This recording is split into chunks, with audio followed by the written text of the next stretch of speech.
Man, I miss the days when Vince McMahon gave a shit, or even half a shit. But those days are long, long, long, long gone, and they ain't ever fucking coming back. I'm John Rentham with my review of WWE Raw. This is the Go Home Raw for Elimination Chamber, which, yes, believe it or not, is only 6 days away.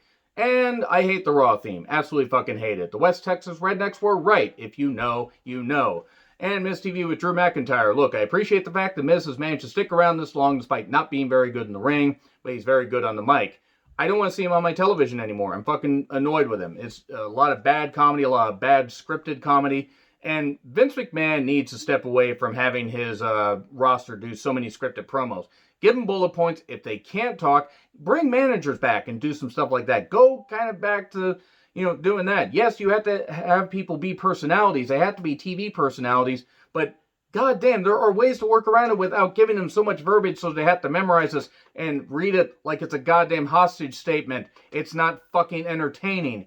Anyway, he asked Drew if he can call him Andy. If this is a joke, I didn't fucking catch it. Drew then eventually yells at him, then headbutts him and tosses the briefcase onto the stage. Just fucking, just winging it. That was really goddamn good. And then Miz teases cashing in and says he's removing himself from the chamber because he's Mr. Money in the Bank. He doesn't need to be in there because he has the briefcase. That's what people have been saying for a bit. Anyway, we then cut to Riddle talking to Dorado and Metalik, and he talks about presidents like Abraham Lincoln and mentions the Vampire Hunter movie, which actually I found pretty entertaining, and then presidents like Harrison Ford. I actually, believe that Riddle believes that Harrison Ford was an actual president. He seems like that kind of idiot. And then they mention Lucha Lit. Throw it in the bin. That's fucking stupid. Why the slow-mo for his flip-flops? I don't fucking get it. Riddle, Metalik, and Dorado versus the Hurt Business with Lashley watching TV backstage. Very awkwardly. Can people watch TV normally in WWE? I don't fucking get it. MVP hurt his knee, and I don't think he should be in the ring anymore. And no, I love MVP. I'm glad that he came back. It was a bit of a weird return, but I'm glad he's back and he can be a great manager. I just don't want to see him, hobbling around. So keep him out of the ring, maybe bring another person into the Hurt Business, and keep MVP out of there. MVP took the pin from Riddle, 1, 2, 3. And then Lashley lays out all three guys and ragdolls Riddle. Apparently Keith Lee was on the show because he was selling injuries because, his status is in question for Elimination Chamber. I think they're building up to Lashley and Leash Lee, if you will. That would be a bit of a weird mashup at Mania, which I think would be a good, way to have Lee beat Lashley and win a championship on a big stage in front of at least some kind of crowd. And then Miz is talking to Adam Pearce, the Getty Images guy, as one of my friends says, and if you know, you know. Hi, I'm not going to mention you by name, but you know. He mentions that somebody who should replace him is an up-and-comer named John Morrison. John Morrison is a year or two older than me. And I'm not knocking John Morrison, but and I know Miz was saying that, but it's like, oh, it's only open to former WWE champions. Oh, he's a former ECW champion. That didn't mean anything because then Vince McMahon could be in there because, yes, Vince McMahon is a former WWE ECW champion. Disgusting, I know. And then Mandy is talking to Bad Bunny. That is Mandy's contribution there, and then she walks away while Bad Bunny stares at her ass. Priest walks in and talks to him. And then we cut over to Tozawa pinning R-Truth. And then he backs into Damian Priest that he knew was there. I don't know why he backed away so stupidly. Priest tosses him in there and says, hey, Bad Bunny, dude. I assume he spoke saying it in Spanish. Hey, do that. Pin him. Bad Bunny is the new 24/7 champion. I think he's hosting SNL and they're probably going to try to do something. And please no. Just please fucking no. Whatever about Bad Bunny. He seems like he wants to be there. Just stop with the 24/7 championship. It's fucking stupid. It's not funny. It wasn't funny to begin with. God damn it. Anyway, Kofi is talking to Adam Pearce and says, hey, why don't I be in there? Because I never got my rematch and I'm a former WWE champion.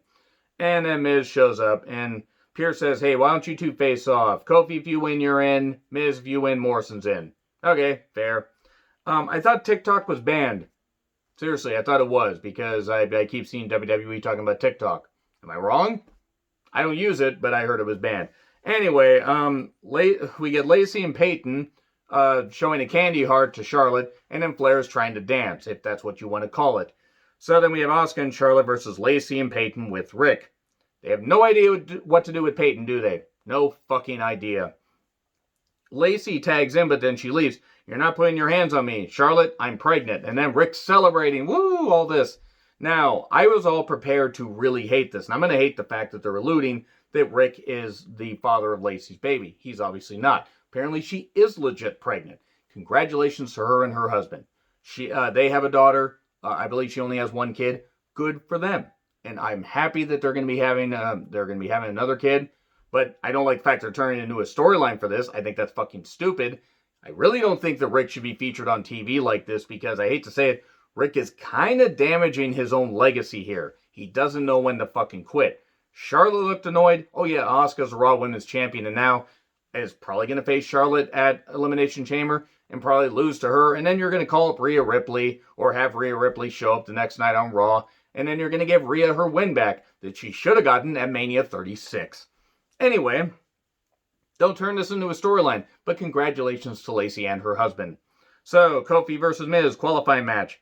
Well, cool, we're back about 10 years, 10, 11 years when these guys were facing off, and it was what it was. It wasn't bad. I mean, it was a well-worked match. I just didn't care in Trouble in Paradise 1, 2, 3. Here's what's going to happen. Kofi is going to get taken out by Ali before he enters the chamber. Ali's going to get in there because he's going to take away his moment. And then Lana and Naomi make a lot of whole jokes about Nia because, you know, when something stupid and, but organic happens, organic if you will, then they have to drive it into the goddamn ground. We get a chamber hype package. Orton talks about how he will be in the chamber with 5 victims for the final phase of his road to WrestleMania. And also mentions the 3 most dangerous letters are RKO. No, they're SRU surprise roll-up. Shout out to Catwoman 13 for that one. And then we cut to Alexa with a satanic symbol. He will be reborn. Yay! She might as well have just been doing so. It's gonna hail Satin because it's PG. Not Ryan Satin. Don't hail him. So, we get Lana with Naomi versus Shayna with Nia's superior immune system. Well, it was melee outside at one point because Naomi was really trying hard to do anything with Nia, which is really like trying to swim upstream. And we get the Barracuda clutch, as I call it, for the win. So at least Shayna beat Lana because God forbid if Lana, managed to beat Shayna. Good Lord. Braun then wants in the match, but he can't be because he's a former Universal Champion. And they seem to be hinting at the fact that, it's going to be Braun versus Shane at Mania because we need to see Shane a motherfucking ring again. No, we fucking don't. Anyway, Styles, is he trying to recreate Kofi Mania 2, Electric Boogaloo? And then talks about various foods like grits and M&Ms. I somehow believe that AJ Styles would like this. If it seems like I'm kind of skipping through a lot of this, it's because outside of a couple things that I probably should be mad about, what the fuck's the point of getting upset? Really, what the fuck's the point? Gauntlet match, Styles versus Kofi. And it was well worked. I mean, you would expect it from these two workers. Styles, who's really damn good. Kofi, who has been, great in WWE for a number of years. And at one point, Xavier is blowing his instrument and almost is tired of a man blowing his instrument near his face. And he just, chokes him out and just beats him up. And then he gets kicked out. And then we have Kofi selling his knee. And then eventually he falls a phenomenal forearm. Okay, so Kofi, does that. He qualifies, but he doesn't make it out of the first bit. That's okay, because it's just going to build more to what Ali and Kofi are doing. And maybe give him 20 minutes at Mania and you actually could do something. Drew comes in next. He tosses Styles around for a bit, and then Styles comes back with drop kicks, and, he decides to scissor him a little bit, because who doesn't love a nice scissoring in a gauntlet match where it's 6 men, all human centipede together. And then he gets the calf crusher because he's attacking the leg also. And, oh no, is Drew going to tap? Nope. Whiplash into the ropes. Claymore for 3. Jeff Hardy coming down, moving with the grace of a tranquilized zebra. Jeff Hardy needs to fucking retire. He really needs to. Jeff is shot. I mean, he tried, but he is shot. Claymore for 3. And then, so basically we're down to Drew, Orton, and Sheamus. Because, we're down to the final 3. Here's Orton now next. And then Alexa suddenly just hacks the system, shocks the system, shockers the system, if you will, and just hacks the goddamn Thunderdome, puts her face on all the screens, and ooh, it's all spoopy. And then Orton gets so scared by this technological marvel that he is counted out, and then he tries to get in the ring, gets Claymored anyway. Then he disappears. Sheamus attacks Drew from behind, and that's the one thing you always want, is you want your Irishman to attack your Scotsman from behind, or at least so I'm told. And Drew agrees to have the match continue, to beat them. He tries to come back, but he can't. He's too beat up. Bro kick for 3, and then Sheamus is celebrating, I beat this guy, I did this, and everything, and I'm throwing these notes away like this because it wasn't that good of a show. There also wasn't a whole lot of material to it. Elimination Chamber may not be bad. I don't really fucking care, though. I mean, it is what it is. Anyway, agree, disagree with what I said, like, share, subscribe, Twitter handle in the description. I'm John Retlin. I'll see you soon.